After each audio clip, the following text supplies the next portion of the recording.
Hi guys, मैं हूं कृतिका आदित्य। तो अनुपमा अपने घर जा चुकी है, यानी कि अपनी माँ के घर चली जाती है। लेकिन इन सभी चीजों के बीच में यानी कि कहीं ना कहीं शाह परिवार वालों को लग रहा है कि अनुपमा यहाँ घर तोड़ने का काम कर रही है, जबकि काव्या जो है घर जोड़ने का काम कर रही है। अब ये सभी शाह परिवार वालों को नहीं लग रहा, बल्कि ये सिर्फ बा और वनराज को लग रहा है। तो आगे आने वाले दिनों में बा और वनराज की किस तरीके की ये जो सोच है ना, ये तोड़ेगी काव्या, यानी कि नया झटका बा और वनराज को काव्या देने वाली है। तो वो नया झटका कौन सा है, साथ ही में अनुज अनुपमा के लिए कौन सा नया स्टैंड लेता है, यानी कि अनुज अनुपमा के सामने एक पक्की दीवार बनकर खड़ा है। तो यहाँ अनुपमा का तो बाल भी बांका नहीं हो सकता, लेकिन बा और वनराज साथ ही में तोशु और काव्या की अब नींदें हराम होने वाली है। किस तरीके से होगी, यानी कि हमें देखना तो है ना कि आखिरकार उन लोगों को सबक किस तरीके से मिलेगा। तो क्या कुछ होगा आगे आने वाले दिनों में, इन सभी चीजों की जानकारी मैं आपको दूंगी आज की इस वीडियो में। अगर आपने अभी तक चैनल को सब्सक्राइब नहीं किया, फटाफट से जाइए चैनल को सब्सक्राइब कर दीजिए। फिलहाल के लिए बिना किसी देरी के शुरू करते हैं आज की वीडियो। आप देखेंगे कि अनुज को जैसे ही पता चलता है कि अनुपमा ने घर छोड़ दिया है, वो तुरंत अनुपमा को ढूंढने निकल जाता है।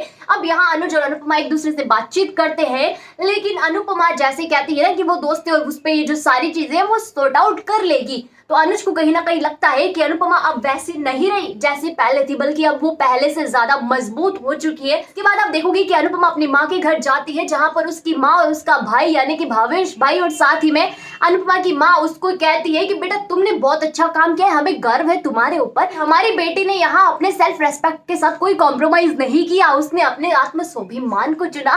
तो कहने का मतलब ये है कि माँ और यहाँ भाई भी यहाँ फुल फॉर्म में आ जाते हैं और अनुपमा का फुल तरीके से सपोर्ट करते हैं। समर साथ ही में अनुपमा और उसकी माँ यहाँ बहुत अच्छा डांस भी करते हैं, यानी कि अनुपमा अपनी बीती बातों को भुलाना चाहती है और अपनी लाइफ में नई तरीके की शुरुआत करना चाहती है। और ये नई तरीके की शुरुआत अनुपमा को हमेशा के लिए सबकी नजरों में ऊपर भी उठा देगा और अपनी जिंदगी में बहुत आगे भी ले जाने वाला है। वहीं दूसरी तरफ शाह परिवार का सीन आपको दिखाया जाएगा, जहां पर काव्या और वनराज भाई साहब अब बहुत बुरी तरीके से जो काव्या है ना, वो सभी घर वालों को भड़काने में लगी हुई है। वनराज से कहती है कि अब जब अनुपमा जा चुकी है तो यहाँ उसकी नेम प्लेट का क्या ही मतलब, उसको हटा दीजिए ना। तो फिर क्या है, वनराज यहाँ अनुपमा की नेम प्लेट निकाल देता है। साथ ही घर के अंदर से अनुपमा की सारी यादें भी मिटाना चाहता है। लेकिन ऐसा हो सकता है कि आप ही सोचो, अनुपमा ने घर को घर बनाया, घर में रहने वाले लोगों को इंसान बनाया, और वो इंसान आप फिर से जब जानवर बन जाते हैं तो भाई साहब क्या वाकई में अब अनुपमा के बिना वो इंसान फिर से बन सकते हैं क्या? बिल्कुल नहीं बन सकते। तो फिर ये कैसे सोच रहा है वनराज कि अनुपमा की सारी यादें वो मिटा देगा और उस घर में काव्या को जगह दे देगा। लेकिन काव्या जो है ना, एक नई विचारधारा की प्राणी है, सोच के बैठी है कि जाओ अनुपमा, इस घर को तो मैं संभालती हूँ। और इस तरीके से संभालती है कि पूरा घर बिखर बिखर जाता है, यानी कि रेत होती ना, उसको जितना पकड़ो उतनी छलक जाती है। तो ठीक उसी तरीके से अब काव्या जब घर वालों को पकड़ेगी तो बस सारे घर वाले तितर बितर हो जाएंगे, दूर चले जाएंगे, और फिर क्या है, पूरा शाह परिवार बिखर जाएगा। तो फिर वनराज को सबसे ज्यादा यहाँ बुरा लगेगा, यानी कि उसका दिल तो दुखेगा ना, क्योंकि उसके सारे बच्चे धीरे धीरे करके उसके हाथ से निकल जाएंगे। यानी कि आगे आने वाले दिनों में आप देखोगे कि वनराज ने जिस तरीके का बिहेव किया ना अपने बच्चों के सामने अनुपमा से, उसकी वजह से सभी बच्चे यानी कि पाखी और समर तो पहले अनुपमा के साथ है, यहाँ पर पाखी भी साथ है, लेकिन आगे आने वाले दिनों में आप देखोगे कि पाखी भी वनराज का घर छोड़कर चली जाएगी कि अपनी माँ के बारे में वो और कुछ नहीं सुनना चाहती। उसके बाद आप देखोगे कि बा की भी यहाँ वही हालत होने वाली है। क्यों होगी? क्योंकि काव्या आगे आने वाले दिनों में बा से कहती है कि बा चलो खाना बनाओ। अब बा यहाँ खाना बनाएगी क्या? यानी कि जिसने इतने साल हो गए काम छोड़े, उससे काम थोड़ी ही होगा। तो फिर क्या होता है, बा यहाँ पर खाना बनाना बा को आता है, लेकिन हर रोज यहाँ खाना बनाएगी? बा बिल्कुल नहीं बना सकती। पहले तो सबका नाश्ता हुआ, बाकी दवाइयां हुई, सब लोगों का खाना हुआ, सब कुछ इतने अच्छे से अनुपमा बना देती थी। लेकिन अब सारा बर्डन जो है काव्या पे आ जाता है और काव्या सब लोगों पे टाल देती है। उसके बाद आप देखोगे कि जब से वापस आती है तब उसको पता चलता है कि भाई साहब अनुपमा को तो निकाल दिया, मेरी प्यारी सास को घर से बाहर निकाल दिया, और इस तरीके से निकाला तो वो बहुत ज्यादा गुस्सा हो जाएगी और फिर क्या है, घर छोड़कर चली जाएगी। यानी कि आगे आने वाले दिनों में नंदिनी चली जाएगी, पाकी चली जाएगी, समर चला जाएगा, और साथ ही में बाबूजी, मामा जी, और यहाँ पर फिर कौन ही बचेगा? नंदिनी। ये सभी लोग तो वैसे अनुपमा की तरफ है, तो फिर घर में बचा ही कौन? काव्या, बा, वनराज और साथ ही में तोशु। सबसे पहले अक्ल ठिकाने आएगी बा और तोशु की। क्यों? क्योंकि बा तो यहाँ काम में लगा दी जाएगी और साथ ही में घर की नौकरानी बना दी जाएगी। तो वहीं तोशु को भी यहाँ काव्य बहुत बुरी तरीके से सुनाती है कि अनुपमा से जिस तरीके से वो बात करता था ना, अनुपमा ने तो बर्दाश्त कर लिया, लेकिन भाई साहब काव्य बर्दाश्त करेगी क्या? क्या कोई और यहाँ बर्दाश्त कर सकता है किसी की तेज आवाज को? तो फिर काव्य कैसे ही बर्दाश्त करेगी? और तोशु को यहाँ पर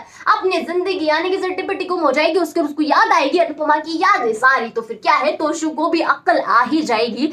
लेकिन वनराज का भारी नुकसान होगा, क्योंकि उसने जितने बड़े भारी भरकम कर्म करे हैं ना, उसका फैसला और उसका भुगतान तो उसको एक एक पाई करके चुकाना पड़ेगा। और यहाँ पर फिर क्या है, सबसे ज्यादा परेशानियों का सामना वनराज को ही करना पड़ेगा, क्योंकि आगे आने वाले दिनों में आर्थिक तंगी की वजह से पैसों की कमी, साथ ही में घर इस तरीके से तितर बितर हो चुका है, उसके सारे बच्चों से छोड़कर जा चुके हैं, जो उसकी स्ट्रेंथ थी वो उसकी वीकनेस बन जाती है। फिर क्या है, काव्य यहाँ पर वनराज से भी मुंह फेर लेती है और वनराज फिर से अकेला हो जाता है, तब उसकी अकल ठिकाने लगती है। यानी कि आगे आने वाले दिनों में आप देखोगे कि सबको एक एक करके सबकी अकल जो है ठिकाने लगने वाली है और काव्य ये सारा काम करने वाली है, यानी कि उसका असली चेहरा अब सबके सामने आएगा। दूसरी तरफ अनुज और अनुपमा की जिंदगी नए ट्रैक पर चली जाती है, क्योंकि अनुपमा अब अपने नए फ्लैट में रहने वाली है और ये फ्लैट जो है अनुज की तरफ से उसे गिफ्ट मिलता है। अब यहाँ पर अनुपमा के स्वाभिमान की बात है तो इसे गिफ्ट नहीं कह सकते। क्यों नहीं कह सकते? क्योंकि अनुपमा अनुज का कोई भी ऐसा तोहफा बर्दाश्त यानी कि एक्सेप्ट नहीं कर सकती। लेकिन अनुज यहाँ पर एक फ्लैट बताता है अनुपमा को और उससे कहता है कि तुम यहाँ पर रेंट से रह सकती हो। तो फिर क्या है, अनुपमा वहां पर रेंट से रहने लग जाती है और आगे आने वाले दिनों में अनुपमा एक अलग ही फ्लैट में रहती हुई आपको नजर आएगी। साथ ही में समर और बाकी सभी लोग भी उसके साथ रहेंगे। तो आप सोच सकते हो कि अनुज जो है आगे आने वाले दिनों में अनुपमा की स्ट्रेंथ बन जाता है, यानी कि एक दीवार की तरह उसके सामने खड़ा हो जाएगा, जिसे भेद पाना इतना आसान नहीं होगा। वनराज की भी अकल ठिकाने लगा दी जाएगी। लेकिन इन सभी चीजों के बाद आपको कोई अजीब नहीं लग रहा कि वनराज इतना सब कुछ हो जाएगा और इतने आसानी से बैठा रहेगा? यानी कि अगर अनुपमा की तरफ उसके सारे बच्चे चले गए तो वनराज चुपचाप उनको जाने देगा, कुछ नहीं कहेगा? ऐसा हो सकता है क्या? सोच सकते हो क्या आप? हम बिल्कुल नहीं सोच सकते ऐसा, यानी कि ऐसा तो हो ही नहीं सकता। वनराज कोई ना कोई स्यापा ना करे, हो सकता है? बिल्कुल नहीं हो सकता। तो वनराज यहाँ पर फिर से अनुपमा के पास जाता है और उसे वही सारी चीजें दोहराता है, भाई सब बेइज्जती वाली चीजें दोहराता है। लेकिन इस बार अनुज से उसका पाला पड़ता है। तो जो हमने अब तक अनुपमा का देखा ना कि अनुपमा इतने अच्छे से वनराज को सुनाती है, तो फिर क्या है, अनुज अनुपमा की जगह लेता है और वनराज से भर भर कर बदला लेगा, सारी चीजों का हिसाब लेगा। और जो लोग ये जानने के लिए उत्सुक है कि अनुज और अनुपमा की शादी कब होगी, तो मैं उनको बता दूं कि अभी इसकी कोई आसार नजर नहीं आ रहे। यानी कि पहले प्यार का इजहार होगा, उसके बाद यहाँ पर शादी ब्याह की बातें होगी। यानी कि पहले प्यार का इजहार होगा, फिर यहाँ जाकर के शादी होगी। तो शादी में भी टाइम है, आपको थोड़ा इंतजार करना पड़ेगा। लेकिन ये जो ट्रैक आया है ये बहुत ज्यादा मजेदार है और आगे आने वाले दिनों में बा वनराज की जिस तरीके से हेकड़ी टूटेगी ना, उसको देखने में आपको बहुत ज्यादा मजा आएगा। भाई साहब इतना खतरनाक माहौल क्रिएट हो जाता है बा और वनराज के साथ कि भाई साहब हमको चैन मिलता है कि अब आया ना ऊंट पहाड़ के नीचे, जैसी गर्मी वैसी भरनी। ये सारी चीजें होंगी। साथ ही मैंने आपको आगे आने वाले एपिसोड की जानकारी भी दे दी। अगर आपको वीडियो अच्छी लगी वीडियो को लाइक कीजिएगा, शेयर कीजिएगा, कमेंट करके मुझे ये बताइएगा कि इन सभी चीजों को देखने के लिए आप कितना ज्यादा एक्साइटेड है। साथ ही आपको मेरी आज की वीडियो कैसी लगी और आप यहाँ पर देखना चाहते हो ना कि बा और वनराज की हेकड़ी टूटे और उनको जिस तरीके से उन्होंने अनुपमा के साथ किया वो सारी चीजें उन्हें मिले, क्या आप देखना चाहते हो नहीं देखना चाहते, ये चीज मुझे कमेंट सेक्शन में कमेंट करके जरूर बताओ। जिन लोगों ने अभी तक चैनल को सब्सक्राइब नहीं किया फटाफट से जाइए चैनल को सब्सक्राइब कर दीजिए, वहीं पास में नोटिफिकेशन के बेल आइकन का बटन है उसे भी प्रेस कर दीजिएगा, ताकि जब भी हमारी वीडियो सबसे पहले आप तक पहुंचे बिना किसी रुकावट के।